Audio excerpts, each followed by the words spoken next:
नमस्कार दोस्तों, स्वागत है आप सभी का एजुकेशन के 6 में। रुख करते हैं बिहार की तरफ।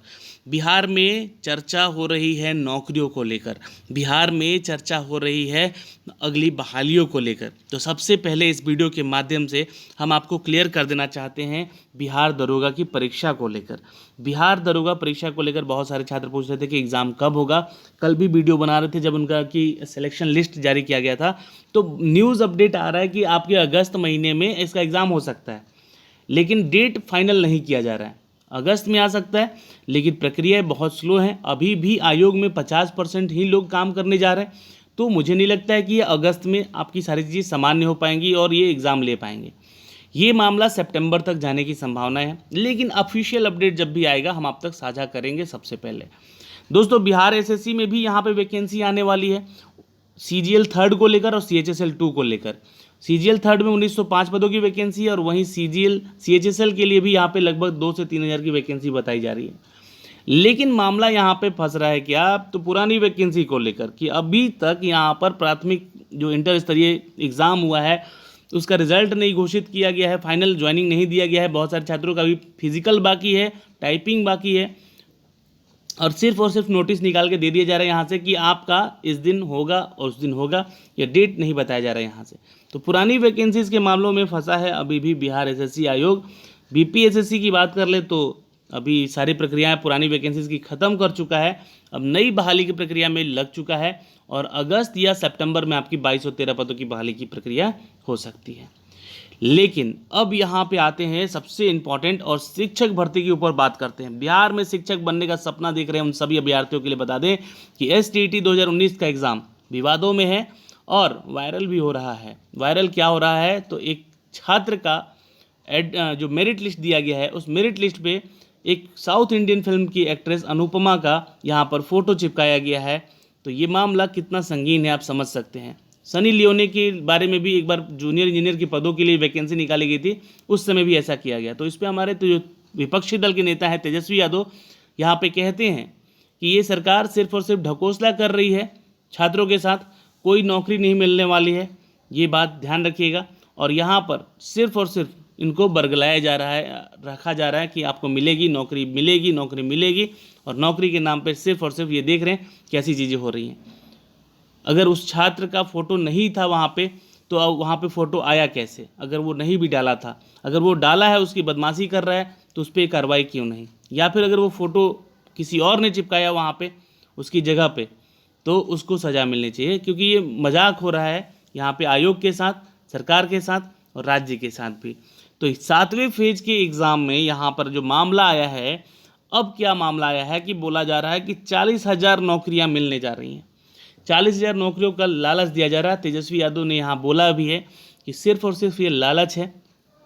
अभी इस बहाली की प्रक्रिया में जितने लोगों का रिजल्ट दिया गया है उसमें ऐसे कोई छात्र हैं जिनका कि मार्क्स, जी हाँ दोस्तों, जिनका कि मार्क्स जो है यहाँ पर बहुत ही कम है, जैसे कि 60 से 70 के बीच वाले छात्रों को सिलेक्शन कर लिया गया और मेरिट लिस्ट में भी शामिल किया गया है। ऐसे बहुत सारे छात्रों का यहाँ पर रिजल्ट भी है, वो दिखाया गया है सोशल मीडिया पे, वो रिजल्ट भी वायरल हो रहे हैं। और वहीं पे जो छात्र 100 नंबर मार्क्स लेकर आए हैं उनको क्वालिफाइड तो किया गया है, but not in merit list में है। तो ये नॉट इन मेरिट लिस्ट का जो मामला है, इसके लिए एक कमेटी सरकार ने बैठा दी है, आयोग ने बैठाई है, 4 सदस्यीय कमेटी है ये दोस्तों।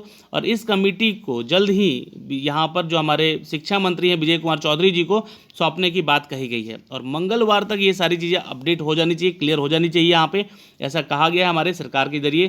तो ये मामला जो है निकल कर सामने आएगा, और उसके बाद इनका कहना है, जो हमारे शिक्षा मंत्री, उनका कहना है कि वो छात्र जो कि क्वालिफाइड हैं उनको भी मौका मिलेगा नौकरी करने का, क्योंकि वो क्वालिफाइड हैं। और 7वां चरण 40,000 नौकरी के इंतज़ार कर रहा है। अब माना जा रहा है कि जो 7वें चरण में 40,000 शिक्षकों की जो बहाली होगी, उच्च और उच्चतर माध्यमिक, और 37,400 शिक्षकों की बहाली के लिए 2019 में एसटीईटी ऑनलाइन परीक्षा ली गई थी। बेल्ट्रॉन के माध्यम से एजेंसी चयनित करके परीक्षा ली थी और 15 विषयों पर लिस्ट भी जारी कर दी गई। 30,675 अभ्यर्थी हैं। मेरिट लिस्ट के आधार पर 6,772 सीट अभी भी रिक्त पड़ी हुई हैं। 6,772 पद अभी भी रिक्त हैं। अब यहाँ पे देखिए, मैं बोलूँगा बेल्ट्रॉन को भी, क्योंकि यहाँ पे मेरिट लिस्ट वही जारी किया है भाई, एग्ज़ाम भी लिया था। तो आप यहाँ पे जब मेरिट लिस्ट जारी किए तो आपको ये फ़ोटोज़ नहीं दिख रहे थे किसी के, या आप यहाँ पे मेरिट लिस्ट जिसका 60 है 50 है उसको भी पास कर दिया, क्वालिफाइड कर दिया, और 100 वाले को नॉट इन मेरिट लिस्ट में कर दिया। ये आपकी गड़बड़ी है। टीसीएस कंपनी बदनाम हो सकती है। टाटा कंपनी एक बहुत ही रेपुटेड कंपनी है, तो यहाँ पे बिहार सरकार की इन परीक्षाओं में बदनाम हो सकती है। तो आप जल्द से जल्द यहाँ पे क्लियर कीजिए, और इस कमेटी में जो भी बैठे हैं लोग उनको ये रिपोर्ट जारी कीजिए, और जल्द से जल्द इसका भी फैसला दिया जाए, क्योंकि छात्र जो हैं आंदोलन करने पे उतर रहे हैं, और आंदोलन भी कर सकते हैं और करेंगे भी आगे, क्योंकि उनके हक की बात, उनका हक छीना जा रहा है। भाई जो नंबर 100 लेकर आया है छात्र, उसको क्वालिफाइड और मेरिट लिस्ट में नहीं रखा गया है, तो वो कहाँ जाएगा? वो तो निराश ही हो जाएगा फिर। और जो छात्र 50 से 70 या 80 नंबर के बीच में है उसको क्वालिफाइड करके मेरिट लिस्ट में डाल दिया गया, तो ये तो धांधली हो रहा है भाई। यहाँ पे इस पे तो मामला उठेगा ही, और उठ रहा है। मैं क्या बोलूँगा, ये पूरा देश और पूरा राज्य बोल रहा है यहाँ पर। तो ये सारी चीज़ें हैं इन परीक्षाओं को लेकर। बिहार में एसटीईटी पात्रता के लिए उम्र भर यहाँ पे दे दिया गया है कि आप उम्र भर जो है आप इसके पात्र होंगे, यानी कि जब भी टीचर की बहाली निकलेगी तब आप इसके लिए वैलिड होंगे। लेकिन आप क्या 37 साल के हो जाएंगे, 38वां साल आपको लगेगा, जो भी जनरल कैटेगरी के छात्र हैं, तो क्या 38वें साल में आप इसका फॉर्म भर पाएंगे? बिल्कुल नहीं। तो ये ताउम्र थोड़ी ना हो गया। यहाँ पर आप अगर 50 साल के होकर भी अगर नौकरी पाते तो उसको कहेंगे कि हाँ ताउम्र है भाई। लेकिन यहाँ पे आपका जब एज क्राइटेरिया ही रख दिया जाएगा कि 37 साल है, तो आपका एसटीईटी का जो एग्ज़ाम का मार्कशीट है उसको रखने का क्या फ़ायदा हो जाएगा फिर? लुभावने हैं, वादे हैं। 7वें चरण का इंतज़ार कीजिए आप लोग। यहाँ पे 40,000 की भर्ती जो निकाली जा रही है उसमें जितने छात्र बचेंगे यहाँ से वो डालेंगे, और नई छात्र भी इनके एसटीईटी एग्ज़ाम जो लिया जाएगा नया 2021 या 22 का, तो उसमें भी आपको ये सारी चीज़ें शामिल होने का मौका मिलेगा। अब यहाँ से जो दोस्तों अपडेट आया था जो कि मैंने आपको दे दिया है, और यहाँ पे अब नेक्स्ट वैकेंसीज़ की बात करते हैं। बिहार में शिक्षक बनने का सपना देख रहे हैं कॉमर्स स्टूडेंट। जी हाँ, कॉमर्स जो भी बीकॉम करके आवेदन करने वाले छात्र थे उन्होंने याचिका दायर की थी। क्यों? कहे कि 2019 में इनकी वैकेंसी की प्रक्रिया में कॉमर्स वालों को शामिल नहीं किया गया। अब हाई कोर्ट ने यहाँ पे फैसला दे दिया है, बोला है कि कॉमर्स के 1308 शिक्षकों की बहाली 6 माह के भीतर ले लेना है, और 3 महीने के अंदर इनकी स्वीकृत पदों पर चिन्हित भी कर देना है। तो ये फैसला बहुत ही अच्छा है और सराहनीय है यहाँ पर हाईकोर्ट का, ये माननीय है। और एसटीईटी को लेकर बहाली की प्रक्रिया पूरी कर ली जाए यहाँ पे जल्द से जल्द, ऐसा कहा है यहाँ पे। और साथ ही साथ इस न्यूज़ के अपडेट से ये बताया गया कि सितंबर में जो 2019 का बहाली की प्रक्रिया लिया गया था, 1308 शिक्षकों की वहाँ पे भी शामिल करना था। लेकिन ये जो बहाली की प्रक्रिया है वो जल्द ही इसी 40,000 वैकेंसीज़ के साथ साथ इसको अपडेट किया जाए, ऐसा कहना है हमारे हाईकोर्ट का। इस बार दोस्तों यहाँ बोला गया कि इसके बाद 6 महीने के अंदर, 6 महीने में एसटीईटी को लेकर बहाली की प्रक्रिया पूरी कर ली जानी चाहिए। यहाँ पे ये आदेश भी है यहाँ पर। ऐसा नहीं कि ये मामला फिर से सालों साल 10 साल लटकता चला जाए, जैसे कि पुरानी वैकेंसीज और पुराने जो चरण है हमारे हो रहे हैं, 5वें चरण, 6ठे चरण, अब 7वां चरण में हम लोग इंटर कर चुके हैं। तो ये बोला गया 6 महीने के अंदर इसको समाप्त कर देना है, नियुक्ति दे देना है, नियुक्ति पत्र बांट देना है, ऐसा कहना है यहाँ पर सरकार का। तो ये एक अपडेट था यहाँ से दोस्तों, ठीक है, जिसके बारे में मैंने आपको सारा डिटेल दिया है। और कॉमर्स के छात्रों के लिए अच्छी खबर थी। वायरल हुआ न्यूज़ के बारे में भी अच्छी खबर है कि चलो भाई सबका यहाँ पे थोड़ा सा अपडेट मिल गया।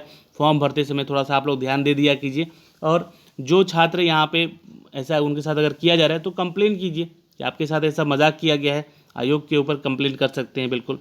एक अपडेट और है दोस्तों यहाँ पे शिक्षक बनने की पात्रता को लेकर, सीटेट एग्ज़ाम को लेकर। यहाँ पे दोस्तों आप कोई सर्टिफिकेट आपको जारी करने की ज़रूरत नहीं करेगा सर यहाँ पे आयोग, सीटेट जो है, क्योंकि अब ये जो है यहाँ पे भी लाइफ टाइम कर दिया गया है आपको कि आप लाइफ टाइम के लिए आपका ये वैलिड रहेगा सीटेट का सर्टिफिकेट। तो यहाँ पे इस पर एडिट करने की कोई ज़रूरत नहीं है कि जो आप लोगों ने पहले एग्ज़ाम दिए हैं वो अगर आप लोग क्लियर हैं तो आप लोग बिल्कुल सीटेट के लिए जो मार्क्स है आपका उसके अनुसार आप यहाँ पे, जी हाँ, एक बार क्वालिफाई हो जाइए, उसके बाद आवेदन कर सकते हैं किसी भी स्कूल में, जी हाँ, जो भी गवर्नमेंट स्कूल में या फिर कहीं केंद्रीय स्कूल में आपका वैकेंसी निकलता है तो आप इसके जरिए आवेदन कर सकते हैं। तो इस बार सीटेट में अगर देखा जाए तो लगभग 41 लाख और पेपर 2 के लिए 23 लाख से भी ज़्यादा छात्रों ने यहाँ पे आवेदन किया था, एग्ज़ाम दिया था। सीटेट की परीक्षा में जो उम्मीदवार होते हैं पास पेपर 1 के लिए, उनको 1 से लेकर 5वीं तक पढ़ानी होती है, और दूसरे पेपर के लिए जो पढ़ते हैं उनको यहाँ पे छठी से 8वीं तक के लिए आवेदन करने का मौका मिलता है, पढ़ाने का मौका मिलता है। तो ये एक अपडेट है। अब यहाँ पे सर्टिफिकेट जारी नहीं करेगा रिवाइज सर्टिफिकेट, ये सीटेट ने साफ साफ क्लियर कर दिया है, जिसका कि ऑफिशियल नोटिफिकेशन भी आपको इसके वेबसाइट पे दे दिया गया है, जाके देख सकते हैं। एक अपडेट है और दोस्तों की एडमिट कार्ड जारी कर दिया गया है इंजीनियरिंग सर्विसेज के लेकर, यहाँ पर उसके पीटी एग्ज़ाम को लेकर एडमिट कार्ड जारी हो चुका है। जाके आप देख सकते हैं जो भी छात्र यहाँ पर इंजीनियरिंग सेवा सर्विसेज के लिए यहाँ पे आवेदन किए थे वो इस यहाँ से प्रिंट आउट लेकर अपना सारा डिटेल चेक कर लीजिएगा। फ़ोटो सिग्नेचर जरूर एक बार मिला लीजिएगा कि आप ही का है या नहीं, या फिर उसमें एडिट करना है या नहीं। ठीक है, तो ये एक अपडेट था यहाँ से। और STET के रिपोर्ट को लेकर फैसला देने के लिए 2 से 3 दिन के लिए बोला है यहाँ पे हमारे विजय कुमार चौधरी जी ने, जो कि हमारे शिक्षा मंत्री जी हैं। ठीक है, इनको लेकर गतिरोध भी किया गया कि शिक्षा विभाग को सौंपा दिया गया था जब, तो रिपोर्ट सौंपने की बात की गई है। और जितने भी अफसर हैं यहाँ पे 2 से 3 दिन में शिक्षा विभाग को इसके बारे में आधिकारिक सूचना जारी कर दी जाएगी। और विभागीय रिपोर्ट पर शिक्षा विभाग जो है ये, इस बीच शिक्षा मंत्री विजय कुमार चौधरी ने कहा कि बिहार माध्यमिक शिक्षक पात्रता 2019 के विवाद का समाधान भी निकाला जाएगा। तो चलिए, एक अच्छी खबर है यहाँ से, इन्होंने यहाँ बातें साफ साफ लिखी है। विवाद का मामला भी यहाँ पर है, निकल दिया गया, उसका हल निकाला जाएगा। जो छात्र क्वालिफाइड हैं और नॉट इन मेरिट लिस्ट हैं उनके ऊपर ध्यान दिया जाएगा बिल्कुल, और उनके मार्क्स चेक किए जाएंगे।